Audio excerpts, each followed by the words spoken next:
Halo, jumpa lagi bersama Memo TV. Siasat Firly Bahuri perdayai KPK dan Istana dihukum berat tapi tidak dipecat.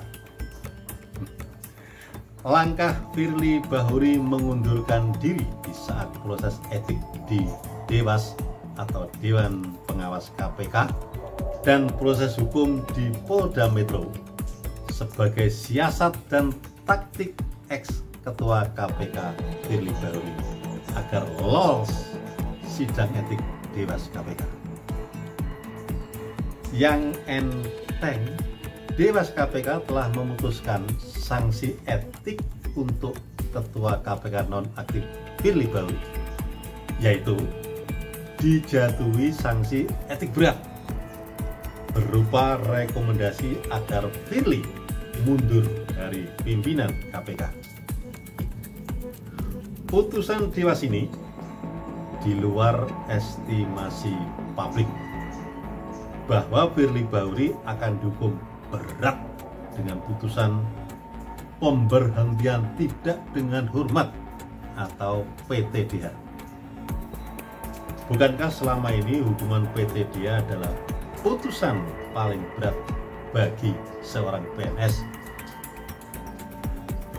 Sementara itu, terkait pemberhentian dengan hormat ataupun tidak hormat, semua itu adalah kewenangan Presiden.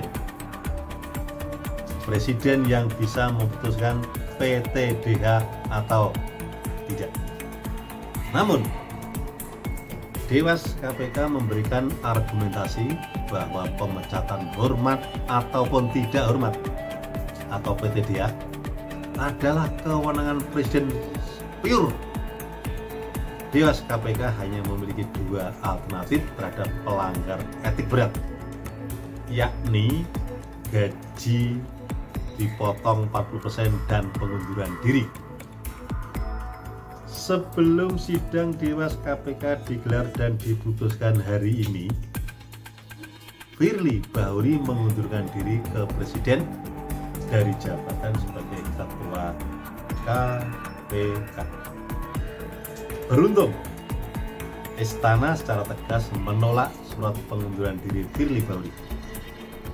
Alasannya, Istana sudah jelas dalam surat Firly tidak mencantumkan mengundurkan diri sebagai Ketua KPK nonaktif.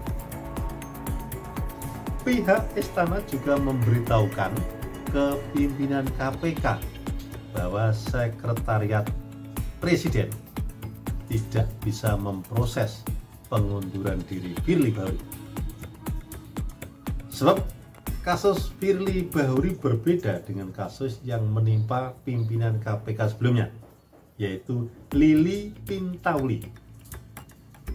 Saat menjalani sidang etik, Lili Pintauli juga mengajukan surat pengunduran diri ke Presiden. Saat itu Presiden menyetujui. Hasilnya sidang etik di Dewas KPK dihentikan. Rupanya Ketua KPK Firly Bahuri nonaktif ini memanfaatkan momen pengunduran diri sebagaimana yang dilakukan oleh pimpinan KPK terdahulu, Lili Pintauli, saat menjalani sidang etik hingga berhasil lolos dari putusan berat dari Dewas KPK. Dihukum berat tapi tidak dipecat dengan tidak hormat. Ya, lucu, aneh rasanya momentum Firly Bahuri tak semulus Lili Pintauli.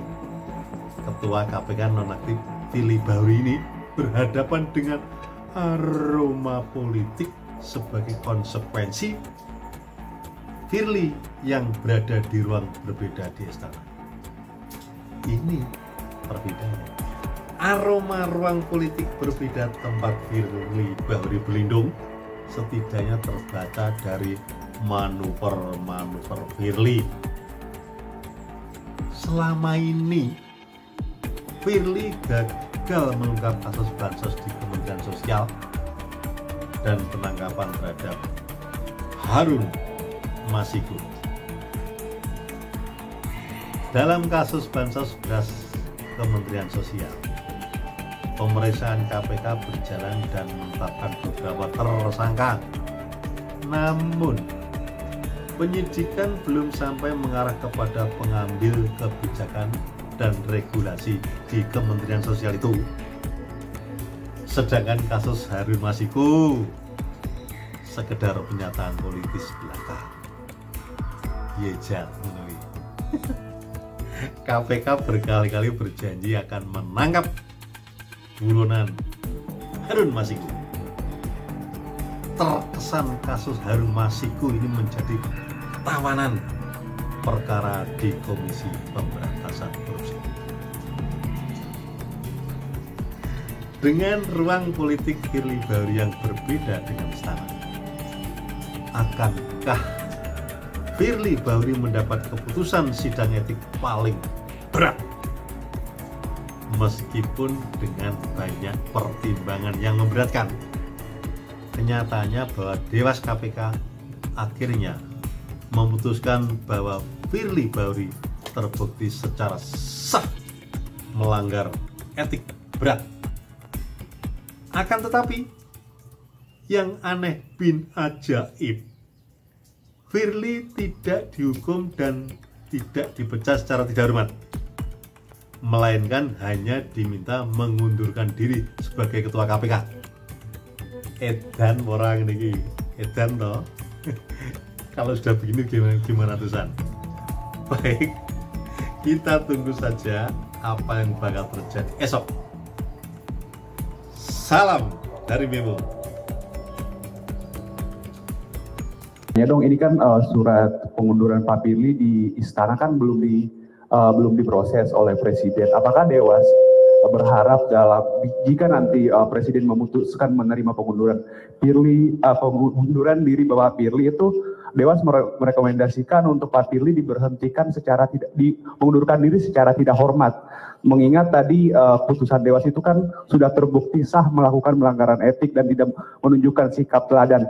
Kan ibaratnya nggak etis tiba-tiba beliau mengundurkan diri dengan hormat, sementara putusan Dewas etik sendiri itu tidak teladan gitu. Apakah Dewas KPK akan merekomendasikan mengundurkan diri secara tidak hormat?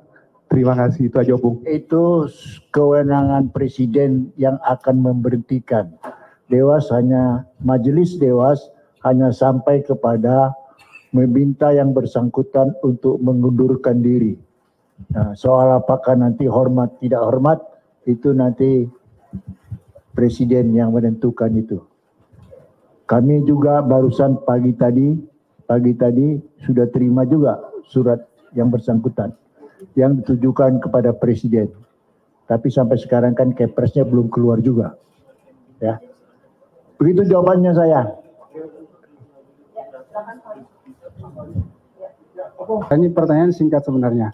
Tadi dalam putusan kan disebutkan bahwa pelanggaran etik berat, tetapi sanksinya adalah meminta untuk mengundurkan diri. Ya. Kenapa Dewas tidak bulat dalam artian menjatuhkan sanksi pemecatan secara tidak hormat, misalnya seperti sebentar Opung, seperti misalnya Propam ketika memutus terkait dengan Sambo gitu.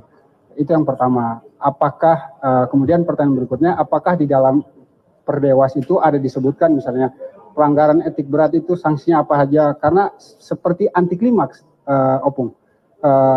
Pak Firly sudah mengajukan pengunduran diri, toh apalagi sanksinya, kan begitu. Jadi kenapa tidak diputus pemecatan secara tidak hormat dari jabatan sebagai ketua KPK? Saya terima kasih, Opung. Ya, itu jawaban saya pertama, karena KPK tidak bisa memecat, ya. Kita Dewan Pengawas tidak punya kewenangan untuk memecat. Yang boleh memberhentikan itu hanya Presiden. Satu-satunya kita hanya suruh dia mengundurkan diri. Nggak bisa kita memberhentikan itu. Nggak ada kewenangan. Nah, dalam peraturan Dewan Pengawas, kalau pelanggaran itu sanksinya yang berat, itu ada dua. Satu, ya, bahwa pendapatan penghasilannya itu satu, itu bisa kita jatuhkan penghasilannya dipotong 40%. selama 1 tahun.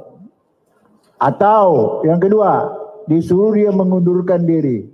Nah, ini yang terberatnya, disuruh mengundurkan diri daripada potong penghasilan 40% selama setahun. Jadi pertanyaanmu itu, kenapa tidak bisa dijatuhkan sanksi tidak hormat dan sebagainya? Bukan kami yang menjatuhkan pemberhentian. Itu harus presiden. Memang begitu undang-undangnya. Ya, udah, nggak bisa di luar undang-undang dong itu jatuhkan ya. Oke, udah cukup ya. Baik, saya rasa cukup. Makasih. Terima kasih teman-teman semuanya, Bapak dan Ibu Dewas. Ada yang mau ditambahkan? Bu, silakan. Ya, sedikit saya melanjutkan yang tadi ya Mas, yang di sini tadi mana Masnya? Nah, jadi saya pikir harus juga kita bedakan ya antara yang bersangkutan mengundurkan diri sendiri, ya kan? Itu kan diatur dalam pasal 32 memang bisa mengajukan pengunduran diri. Tapi dalam hal ini adalah ada sanksi juga dari Dewan Pengawas untuk diminta dia harus mengundurkan diri. Itu kan beda. Kan? Sendiri mengundurkan diri dengan disuruh mengundurkan diri karena ada sanksi etik. Jadi ini dua hal yang berbeda ya Mas ya. Jadi jangan dipikir, wah anti klimasnya Bu, dia kan sudah mengundurkan diri. Betul, dia sudah mengundurkan diri. Tapi dari Dewan Pengawas juga menjatuhkan dia sanksi etik karena terbukti tadi. Ya. Kemudian sanksinya memang kita tidak bisa sanksi memecat dia karena yang berwenang memberhentikan dia itu ada di Presiden pasal 32 Undang-Undang 19 2019. Sehingga kita minta dia mengundurkan diri, nanti selanjutnya itu diproses oleh Presiden di sana.